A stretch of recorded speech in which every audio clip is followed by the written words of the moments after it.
N'assistez pas à l'étude de la Bible 5 fois par semaine et à une réunion de prière 2 fois par semaine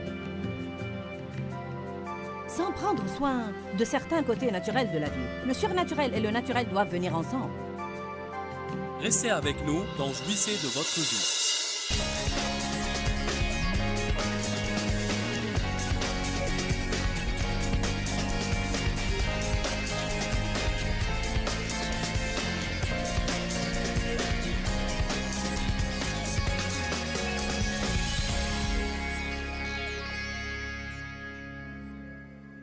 La vie est-elle déconcertante? Si oui, pourquoi est-elle déconcertante?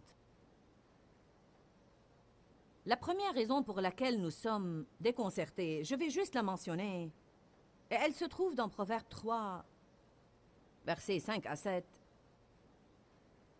Et elle nous dit que si nous essayons de comprendre les choses,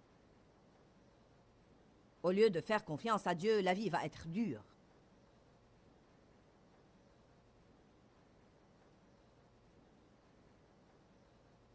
Appuie-toi, sois sûr et aie confiance en l'Éternel de tout ton cœur et ton esprit et ne t'appuie pas sur ta propre perspicacité ou sagesse. Combien de temps passez-vous à essayer de comprendre les choses?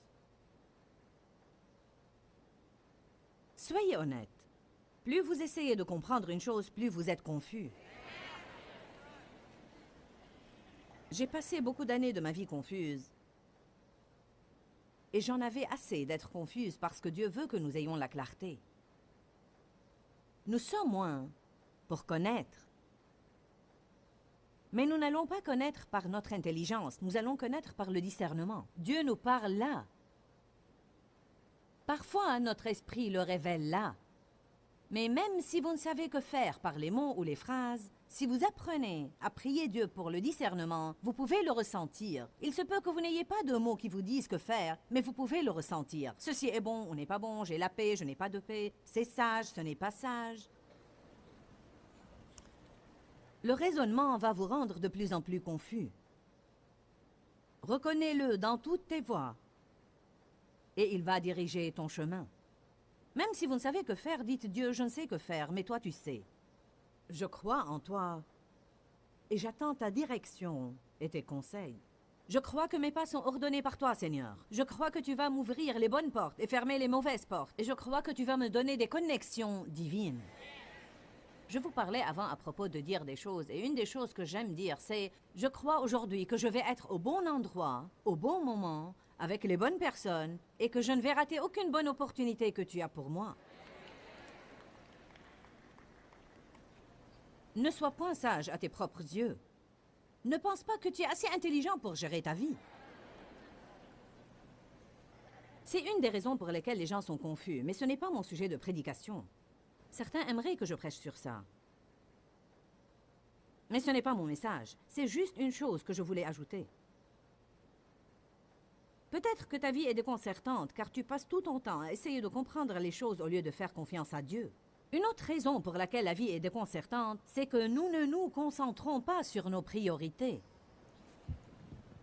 Les choses s'embrouillent parce que nous donnons notre temps à des choses que nous ne sommes pas censés faire.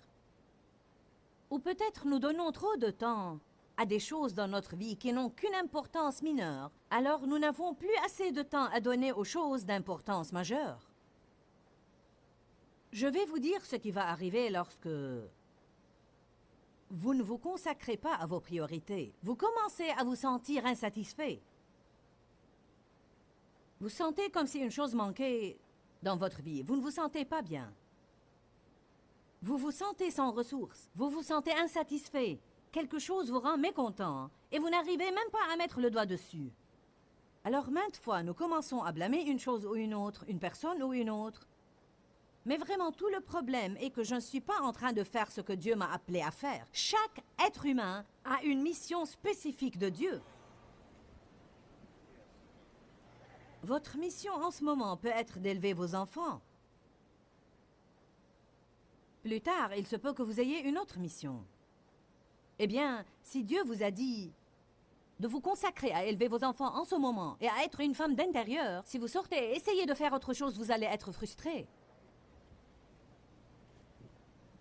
De même, si Dieu vous a appelé à prêcher et vous dites « Je ne peux pas le faire, j'ai des enfants », vous allez être frustré. Dieu m'a appelé à un ministère à plein temps et j'avais 4 enfants. Je regarde en arrière et je pense, comment ai-je pu le faire? Quand j'avais d'abord commencé notre ministère, en fait, la dame qui gardait mon fils en ce temps est là.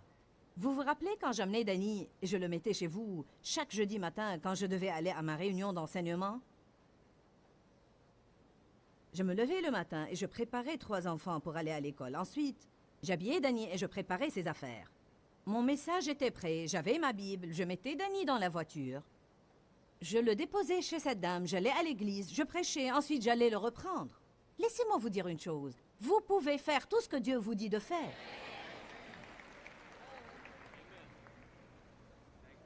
Mais je connais des femmes qui disent « Je me sens coupable et condamnée parce que vraiment je ne fais rien », entre guillemets, pour ce qui est du travail du royaume. Je sens comme si en ce moment je dois me concentrer sur ma famille. Si c'est ce que Dieu vous a appelé à faire, alors vous ne devez pas sortir pour faire autre chose. Il y aura une autre saison dans votre vie où Dieu va se servir de vous d'une manière différente. Et si vous êtes une maman casanière, priez et soyez une bénédiction aux autres. Qui sait, peut-être que vous élevez le prochain Billy Graham. Je veux juste dire que la volonté de Dieu n'est pas la même pour tout le monde. Dieu a appelé Charlie et Gilles à conduire la louange. Il m'a appelé à enseigner la Bible. Il se peut que j'étudie probablement plus qu'eux et ils chantent probablement plus que moi. Une des grandes erreurs que nous commettons, c'est que ce que nous sommes appelés à faire, nous essayons de forcer les autres à le faire. Comprenez que vous avez une mission de Dieu. Mais maintenant, écoutez-moi. Juste parce que Dieu vous a dit qu'une chose est possible dans votre vie, cela ne veut pas dire que c'est une chose accomplie. Eh bien, Dieu soit loué, j'ai eu une prophétie que je vais aller dans le monde entier et prêcher l'Évangile. Pas si vous n'y mettez pas du vôtre.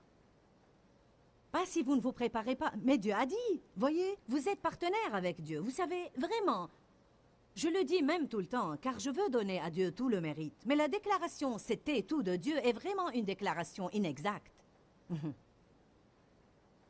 Cela semble presque absurde à dire.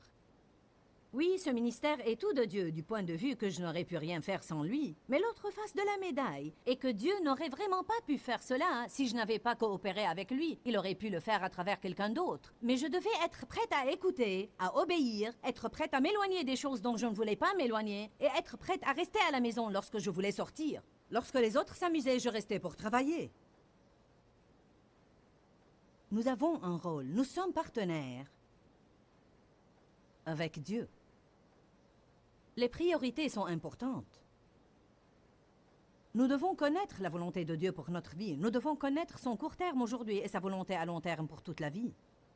La volonté de Dieu pour vous aujourd'hui est peut-être de venir ici, sortir déjeuner avec un ami, revenir à la réunion de ce soir, rentrer à la maison et passer une bonne nuit. Mais il se peut qu'il ait autre chose pour vous demain et ensuite autre chose pour vous pour la vie, court terme et long terme.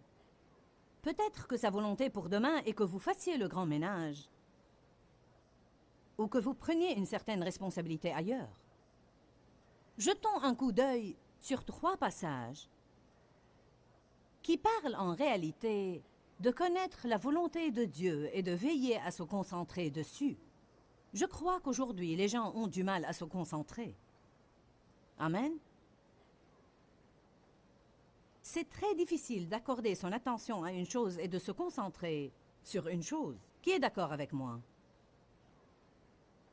Pas une seule personne qui se trouve ici aujourd'hui ne va écouter tout ce que je dis. Pas une seule personne qui se trouve ici ne va écouter tout ce que je dis, car chaque personne ici, pendant que je prêche, probablement au moins quelques fois, son esprit va aller autre part. Et tout ce que je dis lorsque vous avez l'esprit ailleurs, vous ne l'avez pas écouté. La chose intéressante est que parfois, Satan essaye de nous distraire à un moment crucial lorsque ce qui est dit est exactement ce que nous avons besoin d'entendre. Nous devons nous concentrer. Vous ne pouvez pas tout faire et le faire bien. Vous devez savoir ce que vous êtes censé faire et vous y mettre pleinement à fond. Je vous assure qu'il y a des gens dans cette salle et probablement des millions qui nous regardent à la télé qui sont si frustrés et qui sont si confus et vous ne vous sentez pas comblés. Et c'est parce que vous laissez la vie, les gens, les circonstances et votre propre manque de discipline. Bonjour. Vous les laissez vous empêcher de vous investir et investir votre temps et vos efforts dans tout ce que vous êtes vraiment censé faire. Alors vous finissez par faire ces autres choses et vous êtes frustré car vous n'avez jamais eu le temps de faire les choses que vous deviez faire. Avez-vous jamais eu un de ces jours où vous vous réveillez, sachant ce que vous deviez faire, et sans savoir comment vous avez fait toute autre chose? Vous ne savez même pas ce que vous avez fait, mais vous savez que vous n'avez pas fait la chose que vous étiez censé faire.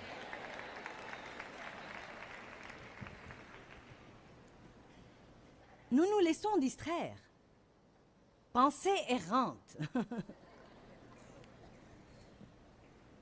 Quand j'ai commencé à étudier la parole depuis des années, une des choses avec lesquelles Dieu m'a confronté était cette affaire de concentration.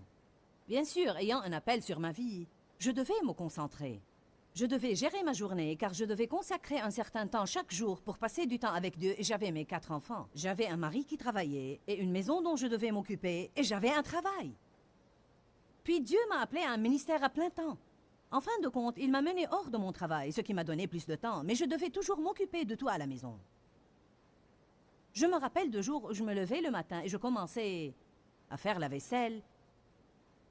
Puis tout à coup, je pensais, « Oh, je dois préparer la viande pour le dîner. » Je laissais le lave-vaisselle rempli à moitié, le laissais ouvert, puis je courais en bas pour sortir la viande du congélateur et pendant que j'étais en bas, je voyais que j'avais des tas de linge sale. Alors je décidai de commencer la lessive. Puis le téléphone sonnait, la porte du congélateur, la porte de la buanderie et le lave-vaisselle étaient ouverts. Et je courais en haut et j'étais au téléphone.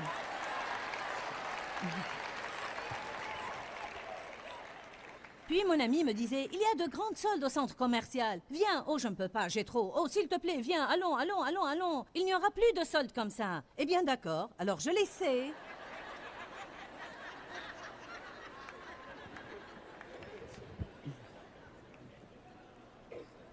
Et puis je rentrais à la maison ce soir et je me couchais déprimée. Je ne comprends pas. Pourquoi je suis si frustrée et si confuse? Et je sens que j'ai perdu toute ma journée. Concentration. Apprenez à dire non. Apprenez à finir une chose avant d'aller à la chose suivante. Si vous faites une chose et vous pensez à une autre chose et vous avez peur de l'oublier, faites ce que j'ai appris à faire. Gardez un petit bloc-notes avec vous et notez viande, linge, bureau de poste, mais tout de suite la vaisselle. Ça va vous aider. Nous devons prendre de nouvelles habitudes pour que nos vies ne soient pas si désordonnées. Ayez une sorte de plan. Maintenant, ne soyez pas fanatique de votre plan au point de ne vouloir rien changer ou de vous fâcher chaque fois qu'une modification se produit. Je pense que nous devons avoir un plan et ensuite offrir notre plan à Dieu et dire « Voilà mon plan, mais s'il n'est pas le tien, alors je te l'offre en sacrifice. » Mais si vous n'avez aucun genre de plan, vous allez être ce que Éphésiens 5 appelle une personne vague. Je veux que vous alliez à Éphésiens 5:15.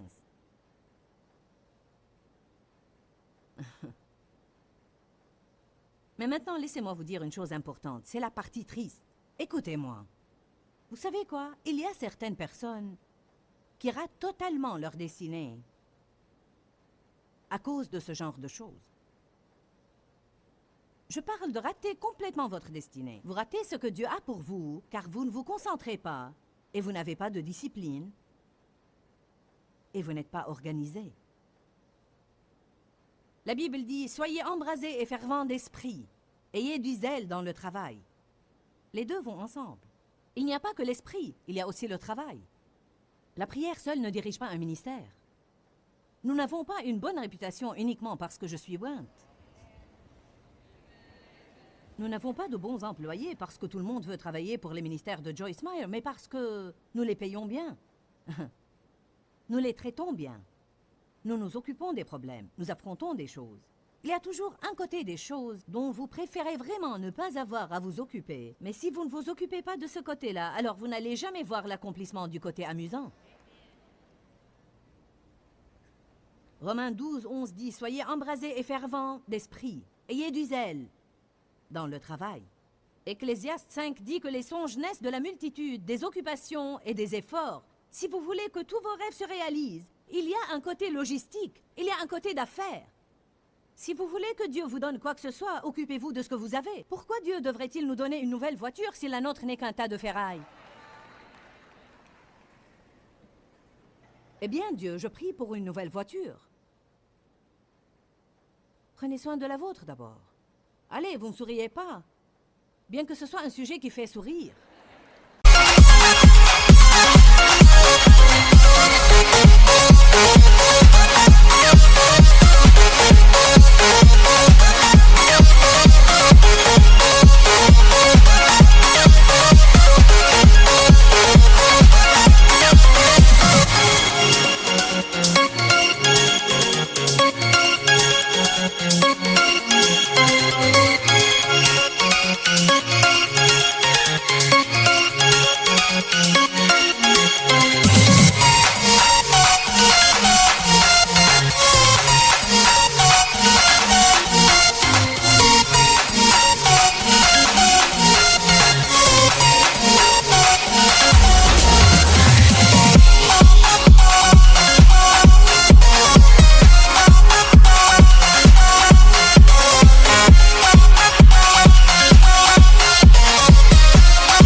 Mettez de l'ordre dans vos affaires.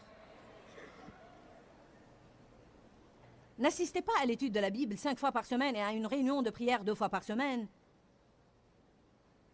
sans prendre soin de certains côtés naturels de la vie. Le surnaturel et le naturel doivent venir ensemble. Savez-vous combien de personnes régénérées, baptisées dans le Saint-Esprit, avec autocollants, avec enregistreurs de cassettes, avec épingles de Jésus, des chrétiens portant la Bible, ont de très lourdes dettes et des problèmes financiers qui leur volent toute leur paix et toute leur joie? Ce sont de bonnes personnes. Mais elles ne font pas attention à leurs affaires. Ce sont de bonnes personnes, mais pas disciplinées. Elles voient une chose, elles la veulent et elles espèrent avoir un miracle pour la payer. Eh bien, vous savez, Dieu soit loué, j'ai entendu que Joyce allait en Inde. J'aimerais y aller, ça coûte 3 000 $. Je vais y aller et prier Dieu pour l'argent.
Ne devons-nous pas nous attendre de Dieu? Vous savez, si vous avez une parole divine directe de Dieu à propos d'une chose pareille, il serait bon de prendre une initiative de foi et de vous engager. Mais quand arrive l'heure de partir, si vous n'avez toujours pas l'argent, alors ne prenez pas une carte de crédit et ne dites pas « facturez-la, loué soit Dieu ».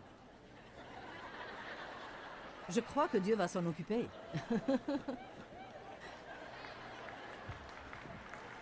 Amen.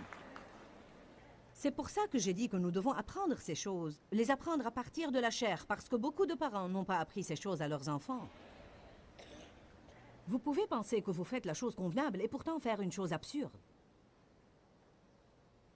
Éphésiens 5,15 dit « Soyez attentifs donc à votre façon de vivre. Vivez avec un but et dignement, et avec circonspection, Non comme les imprudents et les insensés, mais comme des sages, des gens raisonnables, intelligents. En d'autres termes, il dit, soyez des personnes avec un but. N'attendez pas chaque jour pour voir ce qui va se passer. Oh, j'aime Éphésiens 5,15. Profitez de votre temps. Wow. Profitez de votre temps. Quelle phrase nous entendons plus que tout? Je n'ai pas le temps. Je n'ai pas le temps. Je n'ai pas le temps. J'avais l'intention de prier, mais je n'ai pas eu le temps. Je voulais étudier la parole aujourd'hui, mais je n'ai pas eu le temps. Laissez-moi vous dire une chose, c'est une tromperie. Vous avez autant de temps que n'importe qui. Tout le monde, sans exception, a 24 heures par jour, 7 jours par semaine. Personne n'en a plus, personne n'en a moins. Pourquoi certaines personnes font tellement de choses, tandis que d'autres personnes ne font rien? Les choix.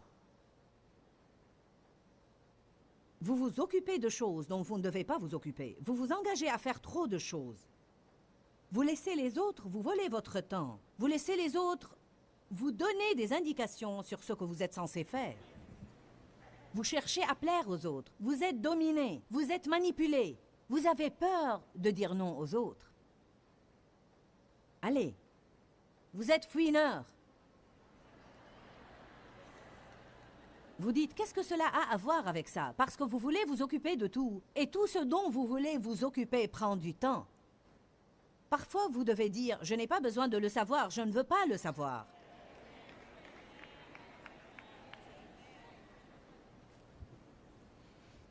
J'ai une déclaration là. Elle dit, vous ne pouvez pas, écoutez ça, vous ne pouvez pas surestimer la non-importance de presque toute chose.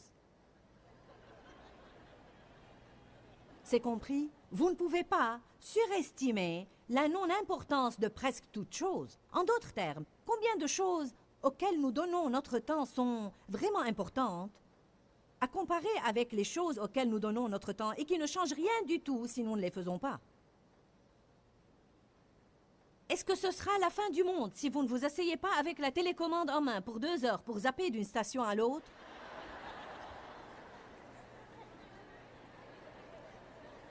Nous faisons toutes les stations, et nous recommençons, et encore.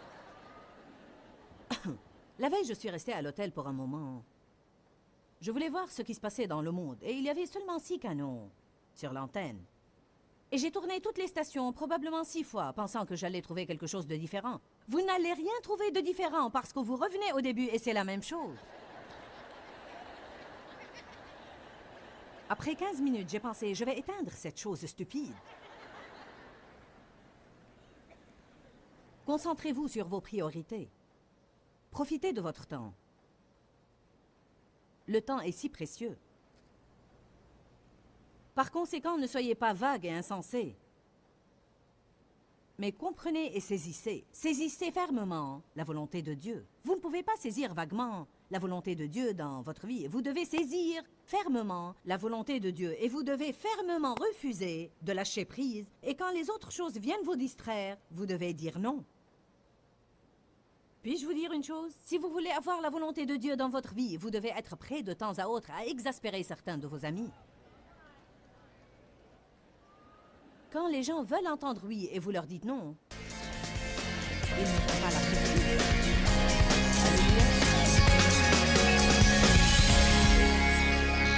La vie est-elle devenue confuse pour vous? Aujourd'hui, la vie est devenue si complexe que les chercheurs nous disent que nous recevons plus de messages dans un jour typique que nos grands-parents recevaient durant toute une vie. La télé, la radio, les ordinateurs, la publicité et autres ont rendu la vie incroyablement complexe et déconcertante. La vie devient déconcertante et frustrante lorsque nous ne nous concentrons plus sur nos priorités et notre mission qui vient de Dieu. Dieu a un bon projet pour votre vie et vous devez simplement vous concentrer sur ce projet et garder vos priorités en ordre. Mais vous avez un rôle à jouer, bien que Dieu ait planifié un bon avenir pour chaque personne d'entre nous. Il ne fait point exception de personne. Il a quelque chose de bien pour moi et quelque chose de bien pour toi. Mais nous avons quelque chose à faire avec ça. Les choix que nous faisons en ce moment et les mots que nous disons vont affecter notre avenir. Je vous encourage à apprendre tout ce que vous pouvez apprendre sur comment coopérer avec Dieu pour vous assurer que votre avenir est exceptionnel. Restez à l'écoute et n'oubliez pas qu'il y a la vie dans la parole de Dieu. Rappelez-vous, nous vous aimons, nous nous soucions de vous et nous croyons en Dieu avec vous pour des choses magnifiques dans votre avenir. Pourquoi Seigneur, pourquoi? Dans ce livret, Joyce Meyer nous enseigne à travers la parole comment être délivré de la confusion. Pour obtenir ce livret gratuitement, écrivez-nous à Joyce Meyer, boîte postale 40095-6300 Larnaca, Chypre. Ou bien visitez notre site web www.joycemeyer.org/fr.